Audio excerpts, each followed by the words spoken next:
So for this video, I'm going to talk about mental health highlights. This is coming from chapter 33. So you have key terms, you have behavior. This can be defined as the manner in which a person performs any or all of the activities of daily living. Mental health, it is a person's ability to cope with and adjust to recurrent stresses of everyday living. Mental illness often consists of a pattern of behaviors that are conspicuous, threatening, and disruptive of relationships, or that deviate significantly from behaviors that are considered socially and culturally acceptable. And 50% of people in the United States will develop a mental health disorder in their lifetime. Dr. Felipe Pineal, he advocated humane care and maintenance of case history and conversation records. Dr. Benjamin Rush became known as the father of American psychiatry. You have Sigmund Freud, he's known as the father of psychiatry. So make sure you don't mix those two up. So Dr. Benjamin Rush, he's American psychiatry, and Freud is psychiatry just across the board. So then in 1882, McLean Hospital in Waverly, Massachusetts, provided the first psychiatric training school for nurses. You have the concept of the mental health continuum, and this is where mental health and mental illness are at the opposite ends. Here's a little picture of that there. So the person who has mental health, they are considered healthy, adaptive, they're reality oriented. Versus the person with mental illness, they're maladaptive, they experience psychosis, and they deny reality. The point at which a person is deemed to be mentally ill is determined by the behavior the person exhibits, as well as the context which the behavior occurs. And mental illness results from an inability to cope with a situation that an individual finds overwhelming. So you have Erik Erikson. He provided a framework for understanding personality development in terms of task mastery. And then you have Sigmund Freud. He described personality development in 3 parts, which are the ego, the ID, the ego, and the superego. So for the ID, it is the basic innate drive for survival and pleasure. So it is the demand for constant gratification. And this is where you experience pleasure and avoid pain. Then in the ego, it is the reality factor. It determines decisions about how to act and when to act. It enables reasoning and good sense, and you experience anxiety in this part. Then you have your superego. It is the parental or societal value system. You strive for perfection and morality. It serves as a judge or censor for thoughts and activities of the ego. And Freud described 3 functions of the superego: conscience, self-observation, and the formation of ideals. And this develops from the ego in response to reward or punishment from other people. Then you have self. This is a complex concept comprising 4 distinct parts of that influence behavior. So you have personal identity, body image, role, and self-esteem. Role performance. This is the expected behavior of an individual in a social position. So roles are ascribed or assumed. And ascribed, it means there's no personal choice. So for example, being female or male. And assumed is selected by the individual. So for example, you choose your own occupation. And the combination of those 2 is called the integrated role. So you take your ascribed, which is no personal choice, and then assumed, which is the personal choice. So let's say a female decides she wants to become a nurse. That would be an integrated role. Stress. So stress is the non-specific response of the body to any demand made on it. And a stressor is a situation, activity, or event that produces stress.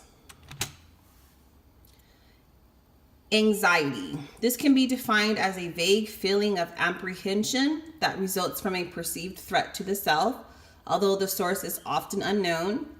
And signs of anxiety, they include vocal changes. You're going to see an increase in your vital signs, tremors, restlessness, nausea, vomiting, and diarrhea.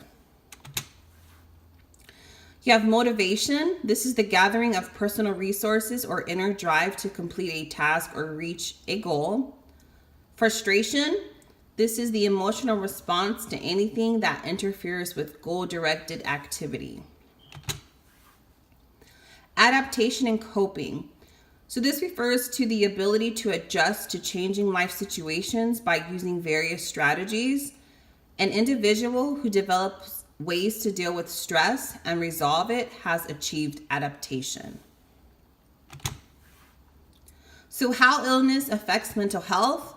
Individuals like to feel in control of their lives. So illness reduces that control and sometimes creates instability of circumstances, causing anxiety. So for your nursing intervention, patient education, this helps to build trust and encourages the patient to have faith in the care given. Illness, it is a state of homeostatic imbalance. You have the sick role, which allows the individual to be excused from everyday responsibilities and social responsibilities in order to rest and heal. Aging and mental health. So reminiscence and life review are effective techniques to help older adults cope with changing life circumstances. Crisis. This can be defined as an unstable period in a person's life characterized by the inability to adapt to a change from a precipitating event. You have behavior is learned through life experiences. So interactions between a patient and a healthcare system is influenced largely by a patient's past. There are 5 phases of crisis: denial, anxiety, shock, anger, and withdrawal. So the major thing in this chapter is learning the coping mechanisms as well. So you have compensation.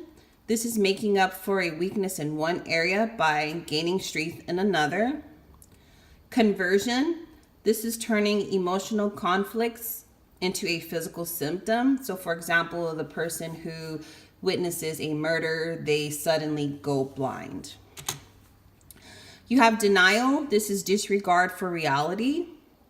Displacement. This is where you're displacing your emotions. So for example, a man has an argument with his employer and comes home and yells at his wife.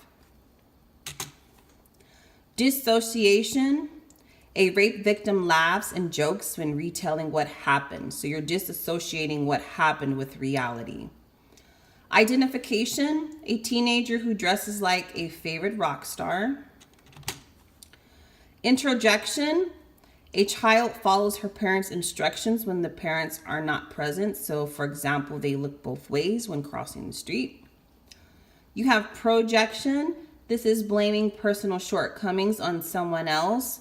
So for example, you didn't pass your test, so you blame the teacher for making you fail. Rationalization. This is where you're trying to justify something that's untrue to make it seem more acceptable. Reaction formation. This is known as the two-faced coping mechanism. So you believe one thing and you say another, or the conscious behavior that reflects an emotion opposite to the emotion actually felt. Suppression.